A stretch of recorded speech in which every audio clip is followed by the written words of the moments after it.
possibly tell the full story of the events of 210 years in 90 minutes? Perhaps not. What we could do, however, if we went down memory lane, would be to highlight landmarks, revisit great achievements, review times and periods of disappointment. Maybe also remember the good successes and the bad failures. We can even enjoy the humor of our naivety when we didn't know, but appreciate those who held our hands while we were learning to take our first few steps. We could consider to find a reminder in the events that would make us appreciate the essence of life itself. Or how else does life reveal itself than its sweetness and its sourness, in its ups and downs, in its certainties and its uncertainties? All these are captured in the summary of the story of a young man whose wealthy parents raised in affluence and who had the best of attentions to his early teenage years. Young Ali Monsuru Akombi Jinodu was raised in the lower ends of Lagos. The ever-popular Isaleko in the early 1940s. Amongst many children, Ali Monsuru was the youngest of his mothers, Alhaja Adijatu Kuburat Olowo Lekomo, and he was her favorite. And like his name suggests, Akombi was not just another young boy running around the streets of Lagos.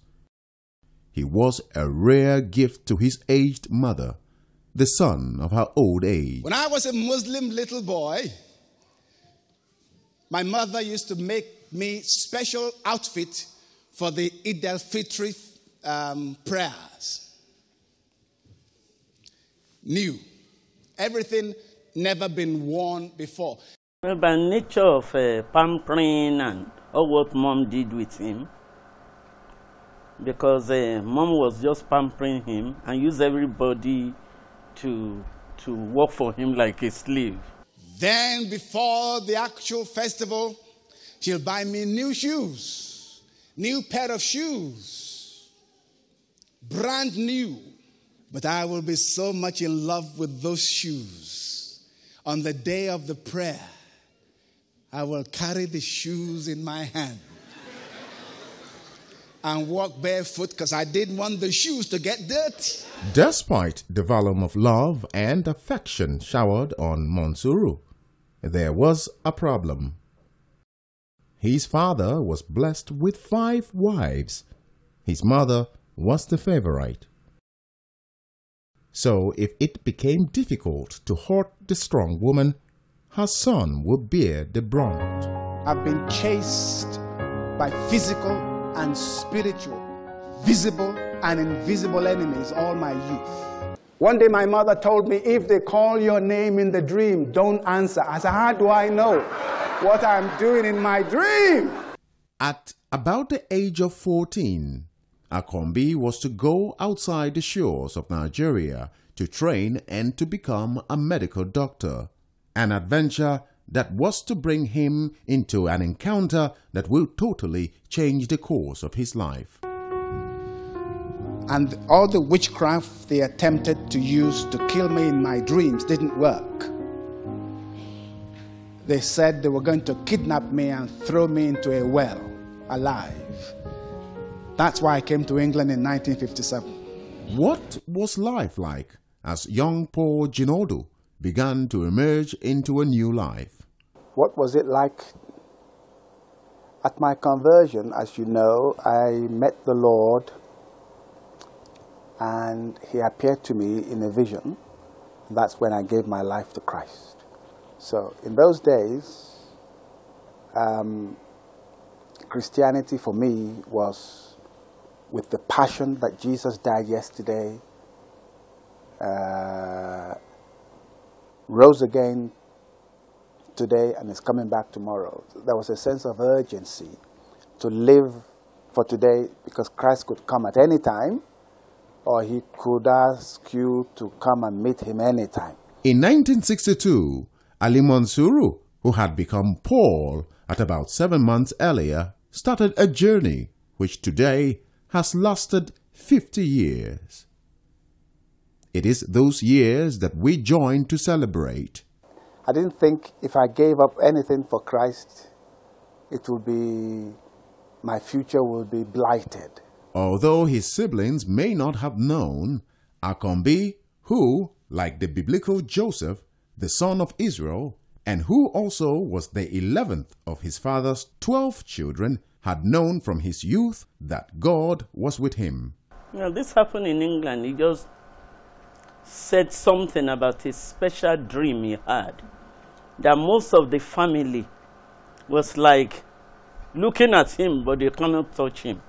And he was highly pleased.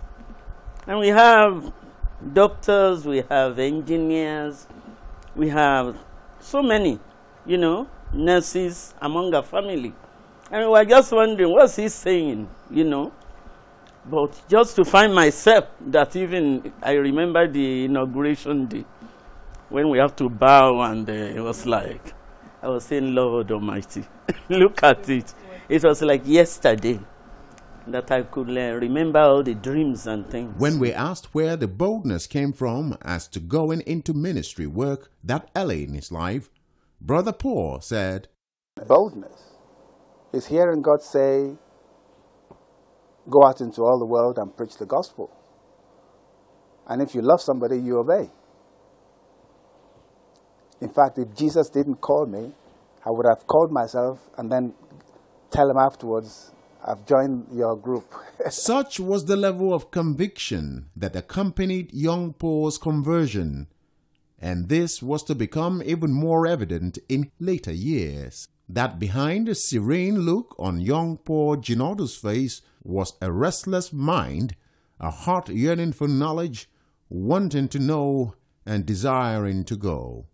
I will bless the Lord and give him glory. Everybody, I will worship the Lord. That God has been good to you in 50 years in ministry. What would be your own way of celebrating? I would love to hear testimonies. Rather than praising me based on my testimony, thank God for me based on what my life has achieved in the life of others who can now say, we're standing today. One of the things I'm looking forward to when I get to heaven is people I will meet there who would not have been there if I had not come into full-time ministry. Let me tell you, when you see the Lord, you can't talk much. People who talk, they haven't seen the Lord.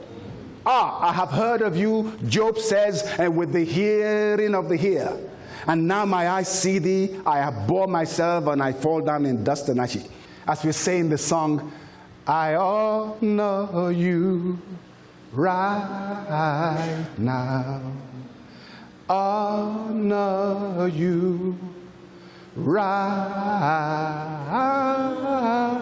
Honor you right now. When you're in the presence of God, that's why when the psalmists are praying, they use one word, one phrase. They said, oh, that thou mayest rend the heavens and come down. It's a desire, it's a cry from the bottom of the heart.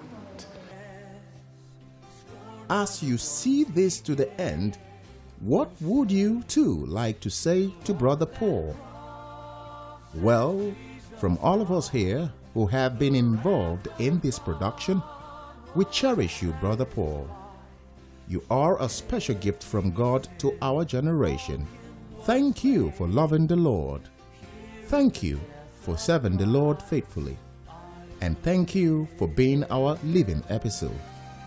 God bless you.